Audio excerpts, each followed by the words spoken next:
कैसे हैं आप लोग? अच्छे हैं? बहुत अच्छे हैं। आप लोग बुनियादी रूप से रांची से ही हैं या झारखंड के बाकी इलाकों से हैं? और ऐसे कितने बच्चे जो झारखंड के बाहर से हैं? ऐसे भी हैं? अच्छा, कहाँ से हैं आप? अच्छा, झारखंड से ही हैं। आपने गलती से हाथ खड़ा कर दिया है ना। आपके चेहरे का भाव बता रहा है कि ये तो अब तो मैं फंस गई हाथ खड़ा करने के बाद, अब मैं क्या करूं। अच्छा, फिर से सुनिए, जो लोग बच्चे झारखंड से नहीं हैं, झारखंड के बाहर से हैं, वो कौन कौन है? हाँ, आप कहाँ से हैं? वेस्ट बंगाल से। वेस्ट बंगाल में कहाँ से? बर्धमान तो यहाँ से बॉर्डर ही है ना। अगर आप जाएंगे पश्चिम बंगाल तो मतलब एंट्री वहीं से करेंगे ना। हाँ। और कौन कौन थे? हाँ, आप कहाँ से हैं? पटना से हैं। क्या बात है। आप? भागलपुर से हैं। अच्छा अच्छा। मतलब जनरली बिहार से कुछ बच्चे हैं, एक पश्चिम बंगाल से हैं। कोई ऐसा बच्चा जो पश्चिम बंगाल और बिहार से भी ना हो? आप कहाँ से हैं? छत्तीसगढ़ से। उठो उठो उठो, उठो तो सही भाई, उठो तो। छत्तीसगढ़ में कहाँ से? कहाँ से? रामानुगंज। ये जिला है या जिले का भाग है? हाँ, तो जिला कौन सा है? कौन सा? हाँ, सरगुजा। तो ऐसे बोलो ना। अब गांव का नाम बोलेंगे तो कैसे मैं पहचान पाऊंगा? जिले का नाम बोलना चाहिए। ऐसे में पूछे, जैसे भारत के बाहर जाए को पूछे कहाँ से हो, आप कहे सरगुजा, तो वहां बोलना भारत है ना। भारत में कहीं जाए तो क्या बोलना? छत्तीसगढ़। छत्तीसगढ़ में पूछे तो जिला, जिले के अंदर पूछे तो लोग का नाम बताना है। ठीक है, चलिए। तो मुझे बहुत खुशी है, मैं भौतिक रूप से झारखंड में पहली बार आया हूँ। मानसिक रूप से तो मेरी कई यात्राएं होती रही हैं पहले। भौतिक और दैहिक रूप से पहली बार आया हूँ। आप लोगों का जनरल मीडियम हिंदी है या अंग्रेजी है ज्यादा? अच्छा, जिनका इंग्लिश मीडियम होगा उनका भी खाली लिखने का इंग्लिश होगा एग्जाम में, बाकी तो हिंदी में बात करते होंगे। हमने देखा है कि दिल्ली के बाहर जहां जहां हमारे सेंटर से, वहां इंग्लिश मीडियम का मतलब होता है कि समझाओ हिंदी में, लिखो इंग्लिश में। खबरदार जो इंग्लिश बोले तो उनको इंग्लिश मीडियम से इतना ही मतलब है कि लिखवा इंग्लिश में देना, समझा हिंदी में दो उनको। क्योंकि हमें हमें समझ में आती हिंदी, बोलने में मजा आता है हिंदी, लिखते इंग्लिश में है। वो हमने बचपन से सीख लिया है ना। तो आप में से ऐसे कितने बच्चे हैं जिनकी उम्र अभी 18 साल से कम है? ऐसे बच्चे कम हैं। अच्छी बात, क्योंकि आजकल कभी कभी मैं कहीं जाता हूँ तो, मैं भी 4 दिन पहले जयपुर में था, वहां एक RAS का बैच था। हैं? आप 16.5 साल की हैं? उसमें थे? आपको कैसे पता? नहीं नहीं, वो पुरानी बात है, वो तो 4 साल पहले की है। मैं 4 दिन पहले की बात कर रहा हूँ, है ना। वो बच्ची आई नहीं थी, लाई गई थी भाई।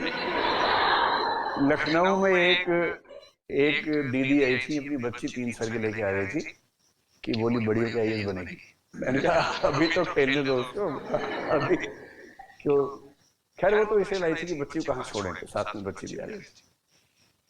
तो मैं भी 4 दिन पहले जयपुर में एक बैच पे गया, तो वहां लगभग आधे बच्चे, 300 बच्चे थे लगभग, करीब 150 बच्चों की उम्र वहां 17 साल से कम थी। तो वहां एक नया ट्रेंड है कि 12वीं क्लास के तुरंत बाद बच्चे ग्रेजुएशन प्लस साथ साथ RAS की तैयारी करते हैं। IAS की नहीं, RAS की, जो वहां का PCS है, पब्लिक सर्विस कमीशन वाला एग्जाम है, उसकी तैयारी करते हैं। दूसरा, आप लोगों की बैकग्राउंड सामान्यतः साइंस की है, कॉमर्स की है या ह्यूमैनिटीज की है, ये मैं जानना चाहता हूँ। कितने बच्चे साइंस बैकग्राउंड से हैं? ठीक है। और कॉमर्स से? ठीक है। और ह्यूमैनिटीज से, आर्ट से मतलब? तो साइंस नंबर 1 पे है, लगभग टक्कर देता हुआ आर्ट से। और कॉमर्स, जैसा देश में बहुत पीछे चल रहा है वैसे यहाँ भी काफी पीछे चल रहा है ना। कॉमर्स को लेकर भी लोगों में रुझान थोड़ा सा कम है, हालांकि होना चाहिए। कॉमर्स बहुत बढ़िया फील्ड है, बहुत ही बढ़िया फील्ड है।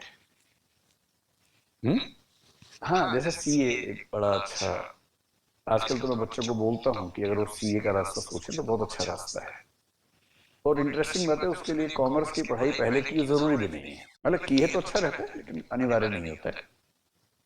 पहले क्या था कि एक साल में करीब 10,000 बच्चे सीए बनते थे।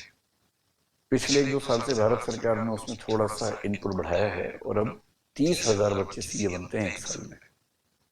और सीए बहुत ही सेफ करियर है। तो आजकल मैं बच्चों से बोलता हूँ, कॉमर्स बैकग्राउंड वाले बच्चों से, कि हड़बड़ी मत करो, जल्दी से 3 साल लग के अपना बीकॉम करो, साथ में सीए भी निपटा दो। एक आध साल एक्स्ट्रा लगे तो भी करो, सीए खत्म करो। कम से कम एक आपके हाथ में अच्छा ऑप्शन रहे जिंदगी गुजारने का। उसके बाद अगर मन है तो कुछ और, सिविल सर्विस है, स्टार्टअप है, कुछ और करने का मन है, वो सब करो, है ना। क्योंकि हम एक ऐसे देश में जहां कंपटीशन बहुत ज्यादा है, और कंपटीशन बहुत ज्यादा है तो हम कुछ कर तो सकते नहीं, सिर्फ ये कर सकते हैं कि अपनी क्षमताएं बढ़ाएं, अपने आप को बेहतर तैयार कर लें, और फिर जैसा होगा उसमें लड़ेंगे, जूझेंगे सबके साथ। तो मैं आपको थोड़ा सा, देखिए आज का पर्पस बिल्कुल ये नहीं कि मैं आपको पढ़ाने के लिए आया, मैं तो आपसे गप्पे मारने के लिए आया बेसिकली, है ना। तो मैं आपको पहले ही बताता हूँ कि मेरा झारखंड से कितना परिचय है। आप मुझे नंबर देना 10 में से कि मैं कितने नंबर के लायक हूँ। तो मैं कहाँ से हूँ आपको अंदाजा है? हाँ, भारत में एक राज्य है हरियाणा, शायद आप जानते ही होंगे, दिल्ली के नजदीक ही है। उस दिल्ली को 3 तरफ से घेर रखा है। सिर्फ एक साइड बची, वहां से यूपी ने घेर लिया, नोएडा से। बाकी एक तरफ गुड़गांव, एक तरफ फरीदाबाद, एक तरफ रोहतक, एक तरफ सोनीपत, 4 साइड से हमारे राज्य ने घेरा हुआ दिल्ली को। तो वहां के एक शहर में मेरी परवरिश हुई, बचपन गुजरा। मैं बचपन से ही मंच पे खूब एक्टिव रहा, डिबेट्स करने के लिए, कविताएं बोलने के लिए।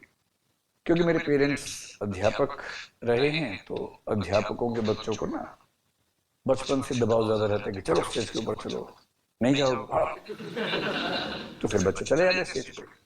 आप रिकॉर्डिंग क्यों कर रहे हैं? वैसे भी रिकॉर्ड हो रहा है, आप तनाव मत